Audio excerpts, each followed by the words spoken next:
Are you confusing your audience? Do you struggle to effectively communicate the value proposition or the work that you do? My name is Dolores Hirschman from mastersinclarity.com, and I am in Old San Juan, visiting a fortress here in the Old San Juan city. And I have you can look at the view over here. I've been spending this morning just visiting this fortress, and it made me think about the fortress that we create when we speak. This fortress was created to protect the city of San Juan and Puerto Rico from foreign invasion over many years. It was construction through 400 years of construction and renovation.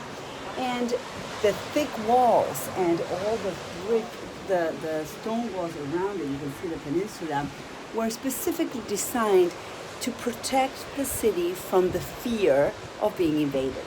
And so as a communication strategist and coach, it made me think about all of the ways that we create a fortress around our work and our words in order to maybe not get invaded or not feel connected or not engaged for fear of being found out. There's imposter syndrome that kicks in, and then there's all kinds of unconscious beliefs and fears that come into play and impact the way you communicate. Whether you're communicating from a stage or on a sales call with one person, we always are engaging in a way that if we're not conscious, our fears can come into play. So I want you to pay attention to 3 blind spots that might be creeping into your daily communications about your work, and that if you acknowledge and are aware of these blind spots, then you can start shifting and being intentional of the words that you use so that you can start engaging more clearly and more straightforward with your audience. So, blind spot number 1.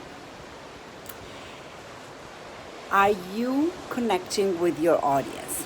When we talk with our prospect clients or any event where we're in front of a group of people, we want to make sure that the first words out of our mouth are words that are relevant to those that we're speaking. Most people begin any conversation introducing themselves and talking about the work that they do. But the truth about that is that the audience, first of all, needs to know and needs to understand, is whatever you're going to say relevant to them? So in order to do that, you always have to spend the first minute in any engagement, whether it's one-on-one or in a group of thousands of people, sharing a story or asking a question that is relevant to that person or that group of people. That is how you will meet your audience where they are. Blind spot number 2. Do you ever find yourself using jargon or difficult words? When we use difficult words, we're basically keeping an intimate conversation with our work, and we're leaving behind anybody in the audience that might not be familiar with this kind of specific jargon.